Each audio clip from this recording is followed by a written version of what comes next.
The mining outpost on Kepler 62F was never supposed to feel like home. It was cold, metallic, buried under 10 miles of ice, and always humming with the sound of drilling machines. But for the crew, it was safe, predictable, a routine until the knocking started. Nobody noticed it at first, just faint taps traveling through the ice walls, the kind that could easily be dismissed as pressure shifts or geological stress. But then the knocks began forming patterns, rhythms. Like someone or something was knocking back. Lieutenant Aaron Mills was the first to mention it during breakfast. "You guys hear that last night?" he asked, stirring his synthetic oatmeal. "That sounded like tapping from the north wall." Dr. Yalara Wynn didn't look up from her tablet. Thermal contractions, nothing unusual. But Aaron didn't look convinced. "No, it sounded like intentional knocking." The room went silent. No one wanted to admit they'd heard it too. By the third day, everyone in Section C reported the same thing. 3 knocks, a pause, 2 knocks, a pause, then one final knock. It happened at exactly 2:13 each night. Ilara eventually ran acoustic scans. They showed something terrifying.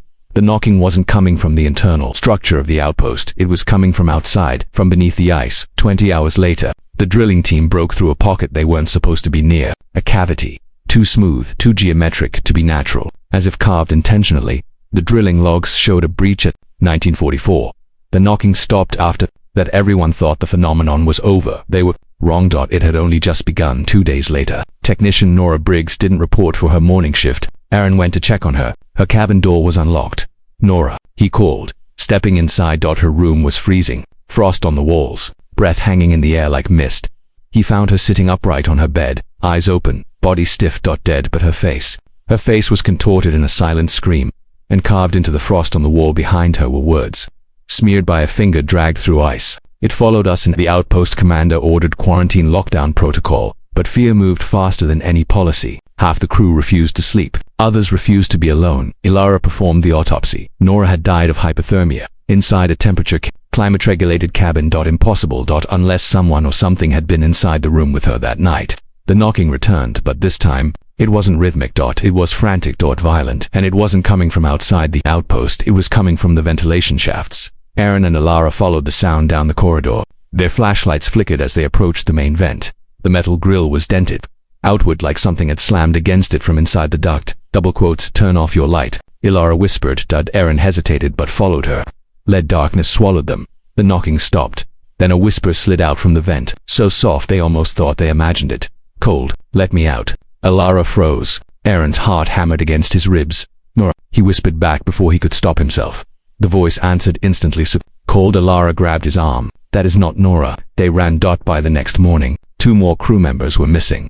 They found the first one inside the hydroponics bay, body curled in fetal position, covered in frost, eyes wide open like he had seen something his mind couldn't process. The second was found in the storage deck, or at least, parts of him were. The commander ordered a full evacuation. "We're abandoning Kepler 62F. Everyone to shuttles." But when they reached the hangar, the doors refused to open. Every override failed. Someone or something had locked them in. The lights died. A deep, guttural scrape echoed through the hangar like claws, dragging across steel. Then came the footsteps. Slow. Wet. Dragging. Aaron raised his flashlight. A shadow stood at the far end of it. Hangar. Tall, thin, twisted, in ways a human body shouldn't be. Its fingers were impossibly long, glistening with frost.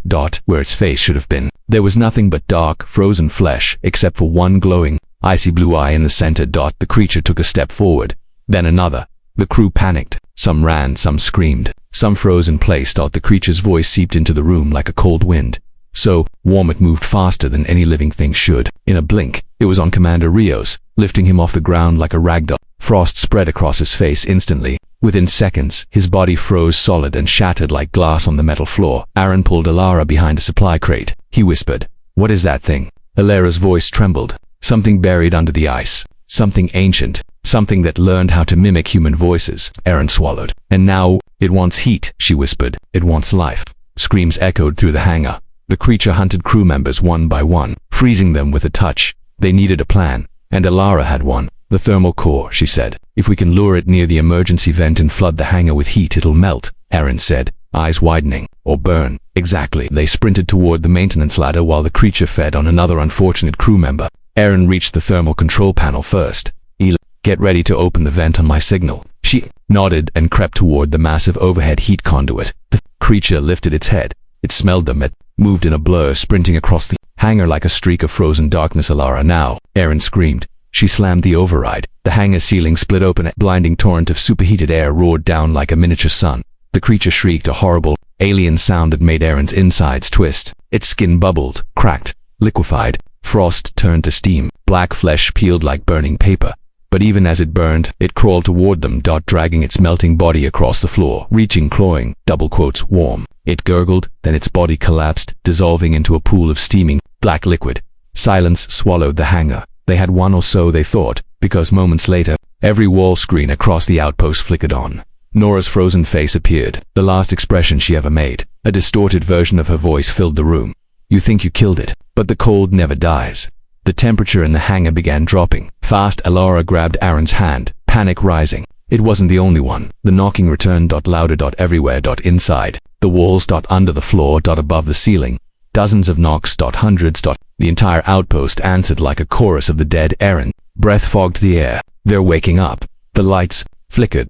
The temperature dropped below freezing. And then the far wall cracked open as something massive slammed from the other side. Then another, and another. The ice was breaking. Something huge. Several huge things were breaking. In the last message recorded in the outpost logs were Ilara's trembling words. If you find this recording, don't come to Kepler 6 to F. We woke up what sleeps in the ice. The transmission ended. No rescue crew ever arrived. Kepler 6 to F remained silent, but the knocking never stopped.